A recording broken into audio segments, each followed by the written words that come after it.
Hey guys, Adam from Equip to Endure. So continuing in my few-year review series, we're going to talk about Fiddleback Forge. Andy Roy over there at Fiddleback Forge is one of my favorite custom knife makers. I think Andy makes some exquisite, functional, beautiful, hard-use pieces that really are at the top of the game right now as far as I'm concerned with the design. And I have 3 blades from Andy. It's kind of a blade show tradition that every time we go to blade show, I buy a piece from Andy, which kind of speaks volumes about the caliber of his design and whatnot, because it's a lot. It's a lot to invest that kind of tradition in a blade and really enjoy every piece that I have. And make no mistake, these are completely full function, hard use knives to go out in the field with. But as you can see, they are beautiful works of art as well. A lot of people might argue on the price point here in regards to the knife, but it's one of those things, once you kind of get your hands on one of Andy's blades and you go out to the field and use it, just amazing, amazing design. So I have 3 here. I have my my Hunter right here. This is my Bushfinger, and this is my Sneaky Pete.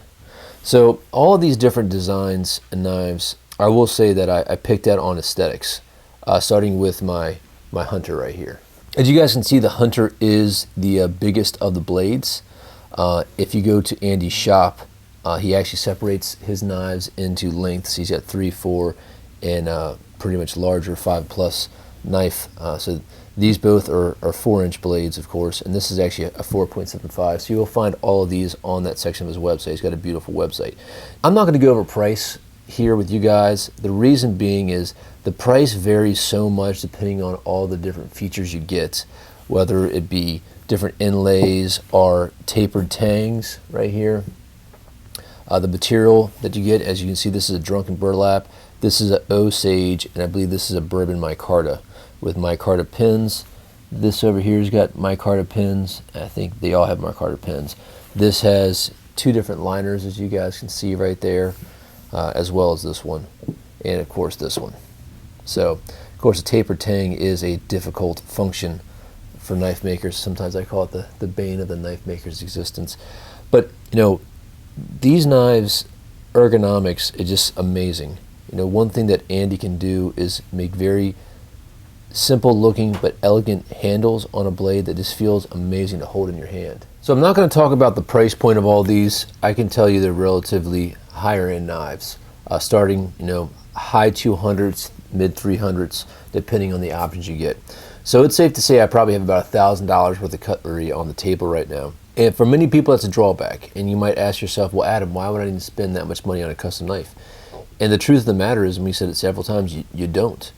These are pieces you buy for the aesthetics, the pieces you buy because you are a knife collector and you want to take something out in the field that not only is functional but is a piece of art, and it's something that's going to last you many, many years. It's something you pass down to generation to generation. These are our heirloom pieces.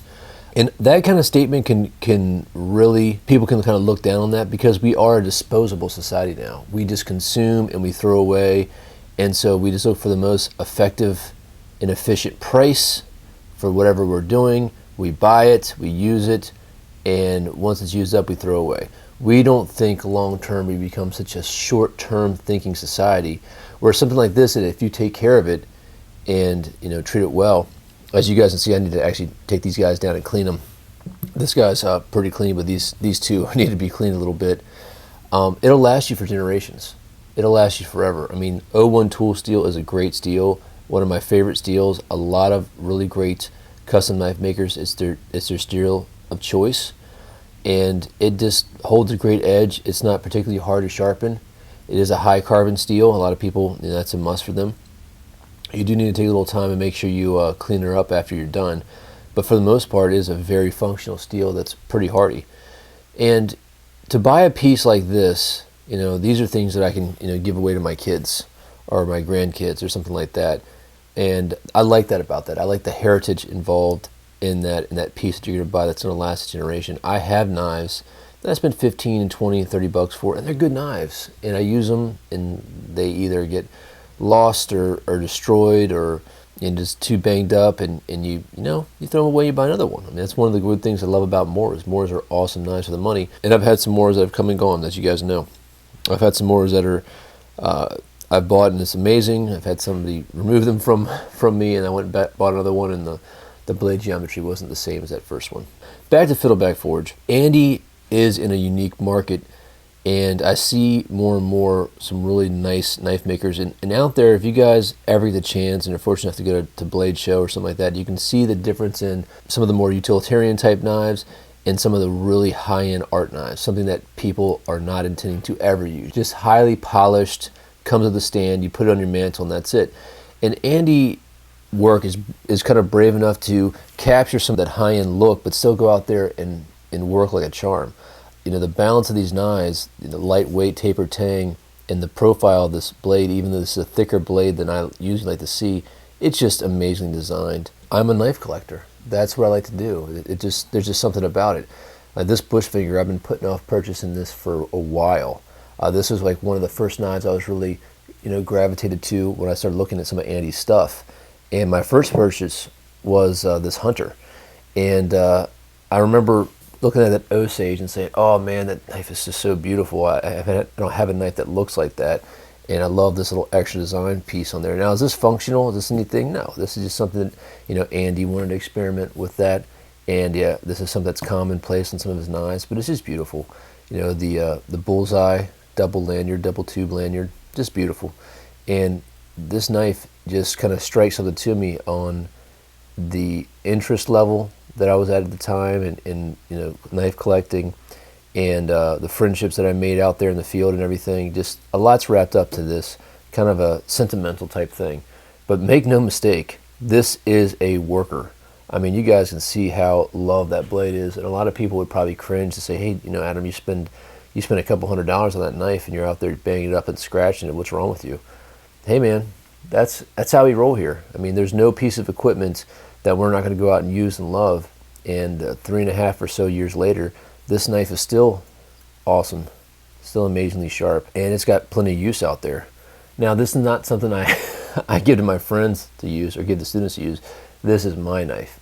And if I do ever give this to somebody, it's because I'm giving it to them as a gift or an heirloom piece, like I said before. So, great blade, love the size. It really balances in that size of, it's got a wider blade, so you can do some heavy work. It's right under that 5-inch mark, but it's still long enough to do some big tasks. But it is also, the weight isn't overbearing. It is a little bit thicker. This one does not have the taper tang, which is not going to cause much hand fatigue or anything. Just an all-around good camp knife / hunting knife that could fulfill any needs you have, whether you're a bushcrafter or whether you're going out there and doing some primitive camping or some car camping and you're just putzing around the field. Great, beautiful knife. The next one I bought was the Sneaky Pete. And to this day, I don't believe I found a knife that's handle is as comfortable or feels as natural in my hand as a Sneaky Pete. Now, I kind of bought the Sneaky Pete as a lighter, smaller bushcraft knife that still had some, bite into it. Now, as you guys can see, this is a tapered tang, so thinner stock right here. I think we're looking at, maybe 1/8 of an inch, maybe 3/32. Very lightweight, indexes very well, and Andy described it the best when I was talking to him about it, because I picked this knife up, and although I love the mahogany look, it wasn't my first go-to. I really liked some of the natural wood. I love my card as well, but if I'm going to buy a high-end knife, I usually like to get some more of the exotic wood, because it's just one of those things you don't get to partake in that kind of purchase very often. But this is the only Sneaky Pete Andy had, and when I picked it up and put it in my hand for the first time, I had to have it, and it was done. And Andy described it as a good handshake. And that's just what it is. It's a good handshake. To this day, I've not found a knife that really feels that way since I purchased this knife. It's just amazing. And even things like this little hump right here, which I usually don't, gravitate to, things like that. It just feels awesome if I ever want to, get in there and get some good cuts. Just the way that Andy designs where his blade lines up, it's just very effective for cutting. Gives you really good cutting geometry, both in this direction and in actually how the knife blade is used as a wedge cutting through material. So this one, it's so light as well. This is sometimes when I carry two knives on me, a little bit smaller one or a little bit larger one, I'll have this on me because the weight is perfect. It's still an elegant piece, and it's just one of those things where, every time I pick up this knife, it kind of brings you back to that, those great times. And again, functional art is something you can go out there and not be scared to use. You guys can see there's a little bit of, oil and whatnot that's worn away from the base of the micarta. And again, she's got some scratches up, she's got some stains out here, but that's okay. I like some battle scars on my blades. Last but not least is this bush finger that I bought here recently, and I really haven't had a chance to go out there and use this one as much as the other two. But again, this was just something, just that contrast of that green and that purple and that drunken burlap, I just thought was an amazing looking piece. The other thing too that I kind of wanted to get another piece that a little bit more easy to see, and believe it or not, this lime green is actually very striking when you're out in nature. That color does not exist out as much in my neck of the woods. A lot of grays, a lot of some browns and stuff as well, but not anything like this. More of a rich dark green than this lime green. And I just love the drunken burlap micarta as well. And this was something I wanted a little bit smaller blade than this. These two. So again, this a little bit larger handle, so I can really get in there and use it a multitude of different ways for my bushcraft tasks without really any fatigue, and holding another beautiful, beautiful piece. Guys, these are my Andy Roy collection, and I will say that it will continue to grow every time I go to Blade Show. As long as Fiddleback Forge is in business, I look forward to, there's one that he has called the Duke. It's a big camp knife, and I don't really buy that many big camp knives, as you guys know. If I'm going to go anything really bigger than that, I'm going to go for a machete. But I got to have that knife. And not to say that big knives don't have its function. I'm just kind of a guy that would rather have a small knife and an axe. But there's something about that big camp knife that he makes that I just really want. It's fulfilling a certain niche for me. And again, it's just the collector's aspect of it, but still the highly functional traits that the design of these knives really go towards. So again, my Sneaky Pete, my bush finger, and my hunter from Andy Roy at Fiddleback Forge. Really check it out, guys. And if you are in the market for a high-end yet absolutely functional hard use knife, but want to really get more of the customization of how you want the look of the knives, check out Fiddleback Forge. He does have Fiddleback Fridays on the Blade forums every Friday, so check that out where he has some new stuff available. Check his website as well. Shoot him an email, see what he has available. I will say that these go very fast, so if you ever want to pick up one of these, your best bet is probably at Blade Show or any other event that Andy does, or just keep an eye on his website to pick one up. Again, it is kind of an investment. The resale on these are pretty good. So if you buy it and it's not something that you really like, maybe it's just the style of the blade or something like that, or it's not really doing all the things, it's easy to get your money back, because there's always somebody else that wants a kind of a masterpiece like this. But again, heirloom quality pieces that if you want to take and pass down from generation to generation, that's what you can do. Now, the only other thing I have to say about these is, with any knife, it doesn't matter what it is, you need to take care of it. You need to throw some oil on it every once in a while, clean off some of the blade. As you guys can see, I got a slight bit of patina here.